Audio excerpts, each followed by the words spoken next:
कर मुख्यमंत्री पुष्कर धामी ने बनबसा में पूर्णागिरि मेले का उद्घाटन किया। इस मौके पर उन्होंने कहा कि सरकार की कोशिश है कि मेले का आयोजन साल भर हो। साथ ही मुख्यमंत्री ने कहा कि उनकी कोशिश है कि पूर्णागिरि मंदिर के आसपास के धार्मिक और पर्यटन स्थलों को जोड़कर एक सर्किट तैयार किया जाए, जिससे लोगों को रोजगार के मौके भी मिलेंगे। पूर्णागिरि मेला 3 महीनों तक चलेगा। इस दौरान श्रद्धालुओं की सुविधाओं के लिए मुख्यमंत्री ने अधिकारियों को जरूरी निर्देश भी दिए हैं। सीएम धामी का कहना है कि आने वाले दिनों में पूर्णागिरि में जरूरी सुविधाओं में सरकार इजाफा करेगी। पूर्णागिरि धाम में लोगों की अपार आस्था है और यहां बड़ी संख्या में लोग पहुंचते हैं। जाने में सभी सुविधाएं प्राप्त हो, किसी प्रकार की परेशानी न हो। मेला प्रशासन, जिला प्रशासन सब मिलकर इस मेले को व्यवस्थित करेंगे और हमारा प्रयास है आने वाले समय में बड़ी संख्या में यहाँ श्रद्धालु आते हैं तो यहाँ एक सर्किट बने। वो सर्किट बनकर मेले में आने वाले श्रद्धालुओं को उनके 2, 3, 4 दिनों का एक उनका प्लान बने। होली बीत गई, लेकिन आने वाला हफ्ता और कुछ दिन सियासी गहमा गहमी रह सकती है। 23 मार्च को जहां धामी सरकार के 3 साल का कार्यकाल पूरा हो रहा है, वहीं बीजेपी संगठन से लेकर सरकार में कुछ बदलाव की चर्चाएं जोरों पर हैं। देखिए रिपोर्ट।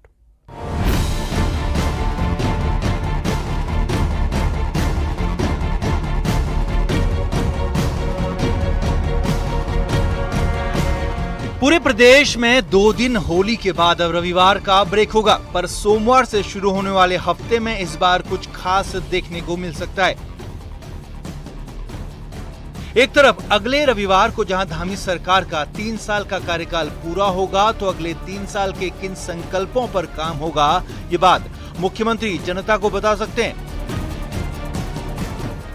बीते 3 साल की बात करें तो नकल विरोधी कानून, सख्त भू कानून, समान नागरिक संहिता, अवैध मदरसों मजारों पर एक्शन के साथ ज्यादातर एजेंडे पर काम हो चुका है। ऐसे में अगले 2 साल में बीजेपी सरकार और संगठन का फोकस 2027 में तीसरी बार वापसी का होगा। खबर है कि इसी को लेकर मार्च महीने के बचे दिनों में फैसले हो सकते हैं। मसलन खाली पड़े पदों को भरने के साथ साथ मंत्रिमंडल विस्तार होने की प्रबल संभावना है। वन विकास निगम, बद्री केदार मंदिर समिति समेत कई दूसरी जगहों पर दर्जाधारियों को मौका मिल सकता है। तो बीजेपी के नए प्रदेश अध्यक्ष की घोषणा हो सकती है, जिसके ऊपर पंचायत और 2027 के विधानसभा चुनाव की जिम्मेदारी होगी। देखिए, मुख्यमंत्री जी के 3 वर्ष का कार्यकाल बहुत सफलतापूर्ण कार्यकाल के रूप में देखा जा सकता है और देश के अंदर ये घोषणा पत्र में जितनी बातें रखी थी उसका इम्प्लीमेंट भी उत्तराखंड के अंदर बड़ी संख्या में माननीय मुख्यमंत्री ने सब कार्य को किया है।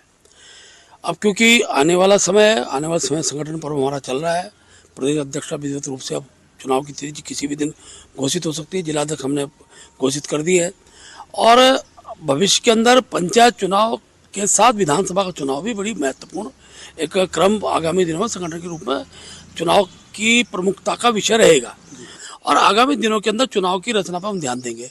जहाँ तक दायित्वदारों का विषय और मंत्रिपरिषद का विषय, मुझे पूरा विश्वास है बहुत जल्दी सरकार दायित्वधारियों की भी नियुक्ति करेगी और मंत्रिपरिषद के रिक्त पदों को भी बहुत जल्दी भरा जाएगा। देखिए, प्रदेश अध्यक्ष जी का जहाँ तक सवाल है, अभी डेट आनी है, बाकायदा केंद्र से डेट आएगी और जो हमारे राष्ट्रीय चुनाव अधिकारी है वो निश्चित रूप से डेट तय करके पर्यवेक्षक आएंगे और उसके बाद जो है यहाँ पर प्रदेश अध्यक्ष का चुनाव होना है। होली के बाद सोमवार से शुरू हो रहे हफ्ते के साथ जहां सरकार के 3 साल की उपलब्धियों पर बात होगी, तो अगले 2 साल बीजेपी सरकार और संगठन किस प्लान पर काम करेंगे, उसको लेकर बड़े फैसले देखने को मिल सकते हैं। देहरादून से न्यूज़ 18 के लिए दीपांकर भट्ट की रिपोर्ट।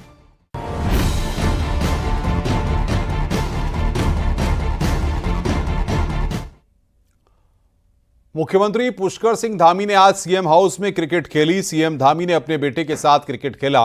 इस दौरान सीएम धामी ने चौके छक्के लगाए तो बॉलिंग में भी हाथ आजमाया। सीएम धामी की गेंदबाजी पर उनके बेटे भी चौके छक्के लगाते नजर आए। सीएम धामी ने सोशल मीडिया पर इसकी फोटो और वीडियो पोस्ट की है। सीएम धामी ने लिखा कि व्यस्त दिनचर्या के बीच बेटे के साथ क्रिकेट खेला। साथ ही सीएम धामी ने सभी से खेलों में रुचि रखने और एक्सरसाइज करने की भी अपील की।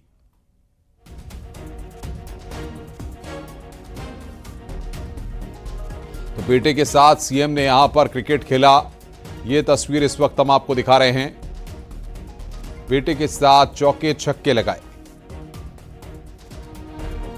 और बॉल भी यहां पर सीएम ने डाली। व्यस्त समय के बीच बच्चे के साथ क्रिकेट खेला।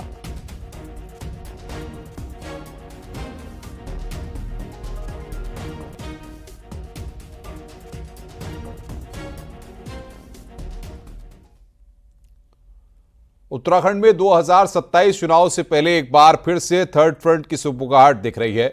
उत्तराखंड स्वाभिमान मोर्चा प्रदेश के 11 जिलों में रविवार से दौरा करने वाले हैं, जिसमें तीसरे मोर्चे के तौर पर दिख रहे युवा शामिल हैं। हालांकि मेन स्ट्रीम पार्टियां बीजेपी और कांग्रेस थर्ड फ्रंट की बात को ही सिरे से खारिज कर रहे हैं। देखिए रिपोर्ट।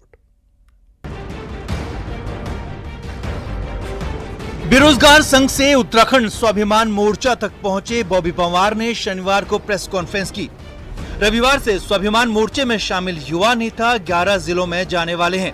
इनका दावा है कि जनता से जुड़े मुद्दों के लिए जमीन तैयार की जाएगी और क्षेत्रीय दलों को साथ जोड़ा जाएगा। तो दूसरे राउंड में हरिद्वार और उधम सिंह नगर की बात होगी। जो हमारी 12 से 13 दिन का ये कार्यक्रम है, ये जिला मुख्यालयों में चिंतन गोष्ठियां हैं और इसकी शुरुआत उत्तरकाशी जनपद के मुख्यालय से हो रही है और ऐसी 11 जनपदों में लगभग अभी फर्स्ट फेज में हमने चिंतन गोष्ठियां रखी है और उसके बाद हमारा जो टारगेट है वो ये है कि जो उत्तराखंड के जो क्षेत्रीय दल हैं उनसे वार्ता की जाएगी, उनके पास प्रस्ताव रखे जाएंगे, जो और संगठन है उनके पास भी प्रस्ताव रखे जाएंगे साथ आने के लिए। लोकसभा चुनाव लड़ चुके बॉबी पंवार, विधानसभा उपचुनाव लड़ चुके त्रिभुवन चौहान जैसे युवा क्या तीसरे मोर्चे की तरफ आगे बढ़ रहे हैं? जबकि उत्तराखंड की राजनीति 25 साल में 2 राष्ट्रीय पार्टियों बीजेपी और कांग्रेस की रही है, पर बीते 10 साल में कांग्रेस की पोजीशन कुछ कमजोर रही है। तो ऐसे में कहीं कांग्रेस का स्पेस तीसरा मोर्चा तो नहीं छीन लेगा? प्रदेश अध्यक्ष करण माहरा के मुताबिक लोकतंत्र में सबका सम्मान है, लेकिन ऐसा माहौल बनाने के पीछे कुछ ताकतें हैं, पर कांग्रेस को कोई नुकसान नहीं होगा। वहीं बीजेपी भी अपना मुकाबला कांग्रेस से ही मानती है, किसी और से नहीं। खिलाफ रहना, मैं उन युवाओं के खिलाफ कह रहा हूँ जो आंदोलन करते हैं, चीजों को उठाते हैं। ये लोकतंत्र पर होना चाहिए, उनका अधिकार भी है। बस एक ही चीज से डर है, जिस तरीके से आंदोलन हुआ और जिस तरीके से लोकपाल की नियुक्ति को लेकर आंदोलन किया गया और उसमें से केजरीवाल को पैदा किया गया, उसमें किरण बेदी को कहीं पहुंचाया गया, किसी को वीके सिंह को जो है मंत्री बनाया गया, ये सारी चीज़ें जो निकल गया, लेकिन जनता को क्या मिला? 0 मिला, 0 मिला।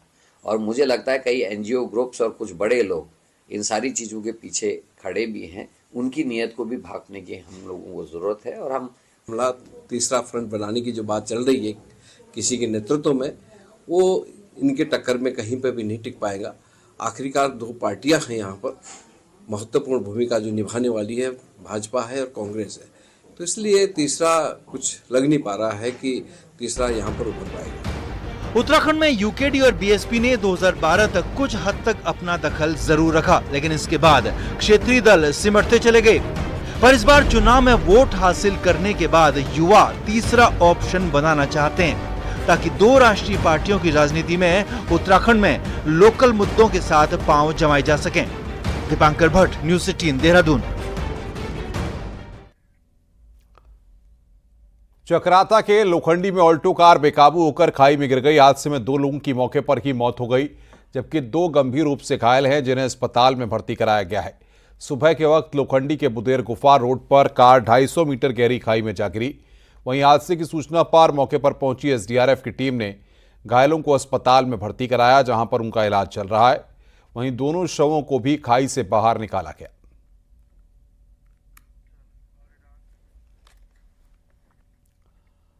हरिद्वार के सिडकुल में तेज रफ्तार थार का कहर देखने को मिला। यहां तेज रफ्तार थार नियंत्रित होकर पलट गई और डिवाइडर पर जा चढ़ी। डिवाइडर पर चढ़ी गाड़ी ने बिजली के कई खंभों को भी तोड़ डाला। गनीमत रही कि इस दौरान कोई राहगीर गाड़ी की चपेट में नहीं आया। हालांकि कार सवार 3 युवक गंभीर रूप से घायल हो गए हैं। घायलों का अस्पताल में इलाज चल रहा है। सिडकुल थाना पुलिस ने आरोपियों के खिलाफ मुकदमा दर्ज किया है।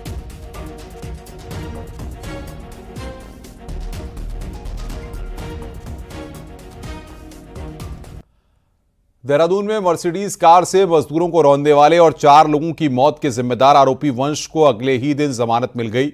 अब हालात ये हैं कि अकेले देहरादून में पिछले 5 महीनों में 30 से ज्यादा लोग तेज रफ्तार की वजह से अपनी जान गंवा चुके हैं। लेकिन इन मामलों के आरोपी कुछ ही दिन बाद सलाखों से बाहर भी आ जाते हैं। देखिए रिपोर्ट।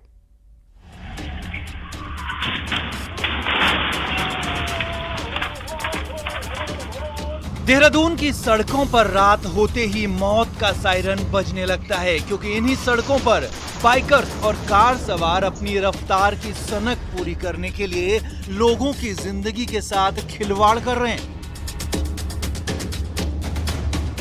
राजधानी की सड़कें रेसिंग ट्रैक में बदल चुकी हैं। ऐसे में हर मोड़, हर चौराहा इंसानी मौत के लिए घात लगाए बैठा है। बीते गुरुवार को भी यही हुआ, जब तेज रफ्तार मर्सिडीज कार ने 6 लोगों को रौंद दिया, जिसमें 4 की मौत हो गई। ये सिर्फ अकेला मामला नहीं है, बल्कि इसका सिलसिला लगातार चल रहा है। 11 नवंबर की रात ओएनजीसी चौक पर तेज रफ्तार इनोवा कार कंटेनर से जा भिड़ी। कार में सवार 6 युवाओं की मौके पर ही मौत हो गई। राजपुर रोड पर खौफनाक हिट एंड रन का केस हुआ। यहाँ भी 4 लोगों को रफ्तार की सनक ने मौत के घाट उतार दिया। पिछले 5 महीने में ओवर स्पीडिंग के चलते 30 निर्दोष लोगों की जान जा चुकी है, उनके घर उजड़ चुके हैं, तो 50 से ज्यादा लोग जिंदगी और मौत के बीच झूल रहे हैं। कुछ की हालत तो इतनी खराब है कि वो खुद मौत मांगते फिर रहे हैं। राजधानी की सड़कों पर पैदल चलने वालों को अब डर लगने लगा है कि कहीं कब कौन सी तेज रफ्तार कार उनकी जिंदगी की डोर काट देगी। किसी समय कितने बार घटना होते होते बचा है, और ये रोड तो अब बदतर हो गया है। देखिए, अब हम लोग शाम को तो चल नहीं सकता है, सुबह किसी हालत में सीनियर सिटीजन थोड़ा वॉक के देख कर चलना पड़ता है। देहरादून में खुलेआम सड़कों पर बाइकर्स और कार वाले अवैध रेसिंग करते हैं, लेकिन पुलिस महकमा उन्हें रोक पाने में नाकाम साबित हो रहा है। खाकी की नाक के नीचे हर रोज के हिसाब से ऐसे मामले बढ़ते जा रहे हैं, लेकिन पुलिस वाले अपनी पीठ खुद ठोकने से बाज नहीं आ रहे। यही नहीं, आंकड़े दिखाने के लिए हर बार की तरह यहाँ भी पुलिस वालों के पास लंबी चौड़ी लिस्ट मौजूद है। और अब तो हाल ये है कि जमीन पर ठोस काम करने के बजाय पुलिस अधिकारी मॉरल पुलिसिंग पर भी उतर आए हैं, जो कि हैरान करने वाला है।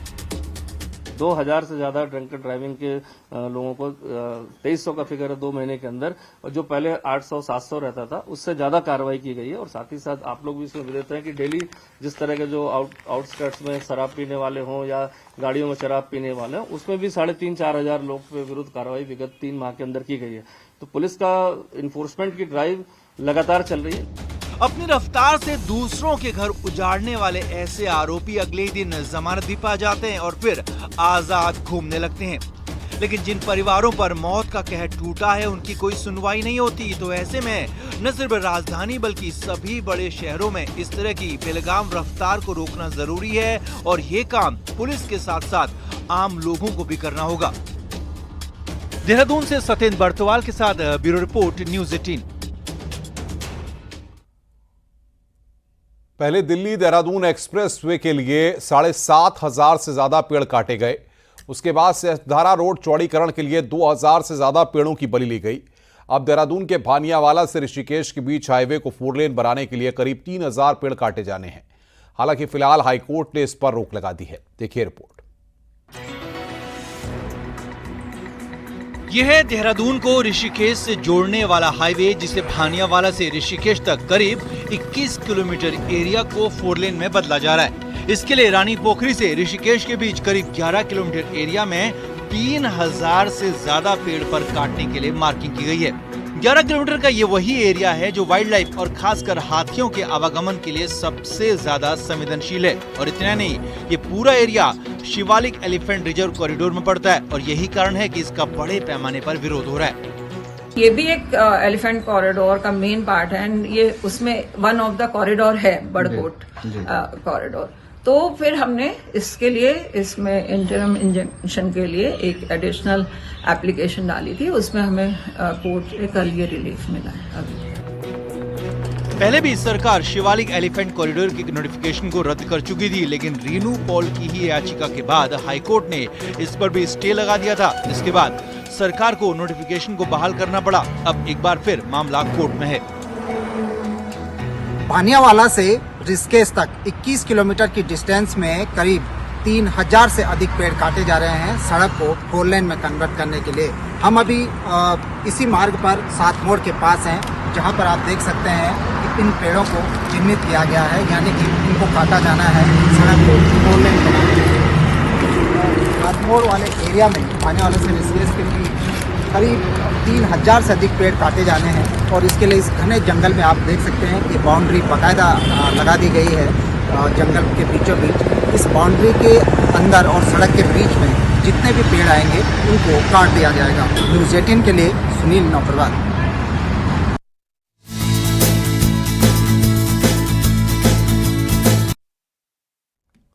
मार्च का महीना आधा बीत चुका है, लेकिन पहाड़ों पर बर्फबारी का सिलसिला थमने का नाम नहीं ले रहा है। बद्रीनाथ धाम में जमकर बर्फबारी हुई है। यहां करीब 2 फीट से ज्यादा बर्फबारी हो चुकी है। शुक्रवार रात से ही जबरदस्त बर्फबारी हो रही है, जो कि शनिवार दिन भर भी जारी रही। चारों तरफ बर्फ ही बर्फ नजर आ रही है और पूरी बद्रीपुरी बर्फ के आगोश में सफेद चादर में लिपटी नजर आ रही है। मंदिर परिसर से लेकर सिंह द्वार और तप्तकुंड तक भारी बर्फबारी हुई है। मौसम विभाग ने आगे भी बर्फबारी की होने की संभावना जताई है।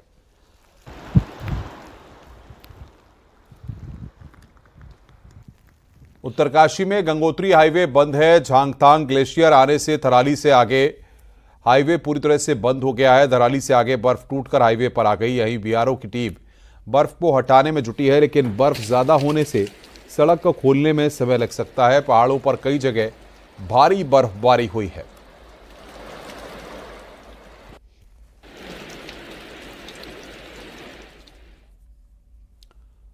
उत्तरकाशी के निचले क्षेत्र में बारिश और ऊंचाई वाले क्षेत्र में बर्फबारी देखने को मिल रही है। ताजा तस्वीरें यमुनोत्री धाम से सामने आई हैं, जहां रात से जमकर बर्फबारी हो रही है और पूरा धाम बर्फ से ढका हुआ है। इसके अलावा गंगोत्री धाम, हर्षिल, मुगपा में भी बर्फबारी हो रही है, जिससे ठंड काफी बढ़ गई है।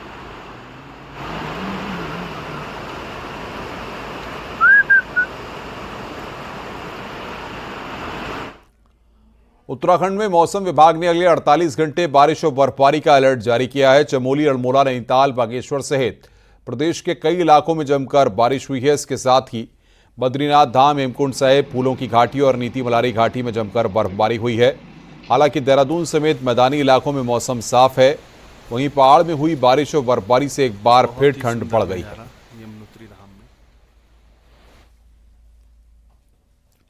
उत्तराखंड के युवा जो अपनी दमदार फिटनेस और पुलिस आर्मी में भर्ती होने के जुनून के लिए जाने जाते थे, इस बार पुलिस भर्ती के फिजिकल टेस्ट में पिछड़ रहे हैं।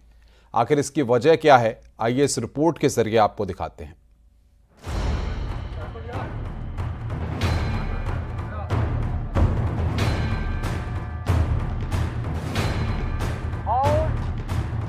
उत्तराखंड में इन दिनों पुलिस भर्ती के लिए फिजिकल टेस्ट चल रहा है, लेकिन परिणाम चौंकाने वाले आ रहे हैं।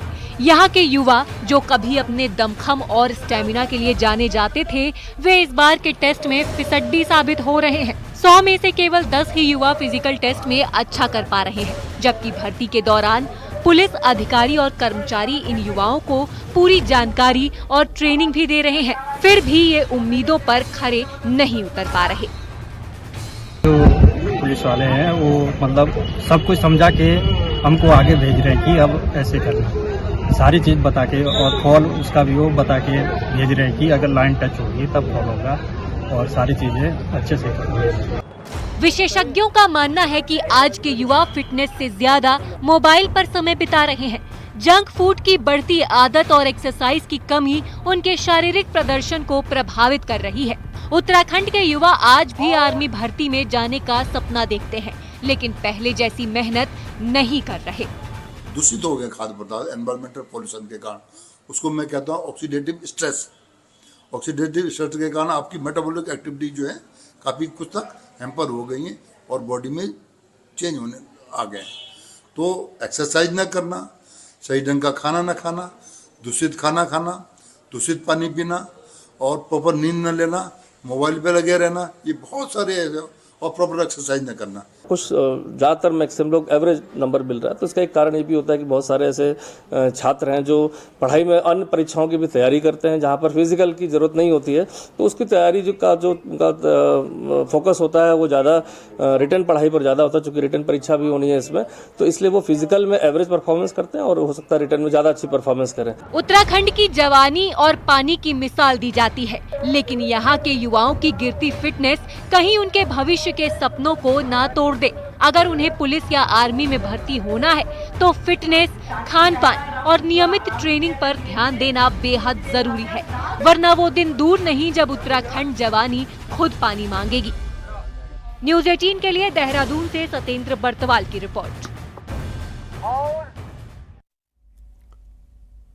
उत्तराखंड में समान नागरिक संहिता लागू हुए करीब 1.5 महीने का वक्त हो गया है। शुरुआती दौर में जो मुस्लिम महिलाएं यूसीसी को नहीं समझ पा रही थी, वो अब खुलकर इसके समर्थन में हैं।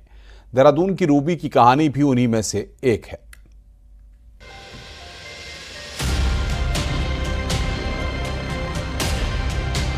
इक्कीस मार्च 2022 को देहरादून की रूबी की अरेंज मैरिज हुई।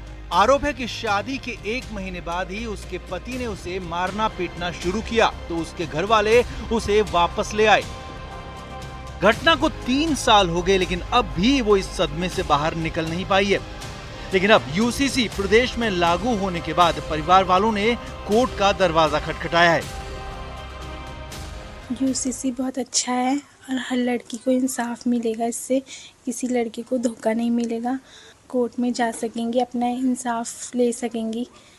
बहुत बदलाव आएगा, बहुत अच्छा हिसाब है ये लड़कियों के लिए, औरतों के लिए बढ़िया है। इससे मैरिज जो होगी बेस्ट होगी, लड़कियों की लाइफ में सब अच्छा होगा। अगर ये हम उस हिसाब से शादी करें रजिस्टर्ड हिसाब से तो वो ठीक रहेगा। कई मुस्लिम महिलाएं यूसीसी का अब खुला समर्थन कर रही हैं और उन्हें समान नागरिक संहिता से ही आस है। खासकर शादी के रजिस्ट्रेशन को लेकर महिलाएं बेहद खुश हैं।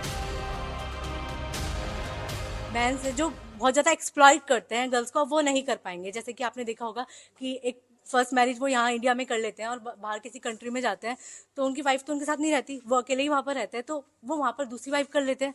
तो अब जैसे शादी रजिस्टर्ड होगी और एक इंसान एक ही शादी कर सकता है, तो ये डेफिनेटली बहुत अच्छा है। इससे कोई भी मैन या कोई भी बॉय किसी भी गर्ल को या एक्सप्लॉइट नहीं कर सकता। आपने देखा होगा बहुत सारे केसेस आ रहे हैं। 3 तलाक और फतवे के डर में रहने वाली मुस्लिम महिलाएं यूसीसी लागू होने के बाद राहत महसूस कर रही हैं और वो अपने हक के लिए अब आवाज भी उठा रही हैं। न्यूज 18 के लिए देहरादून से भारती सकलानी की रिपोर्ट।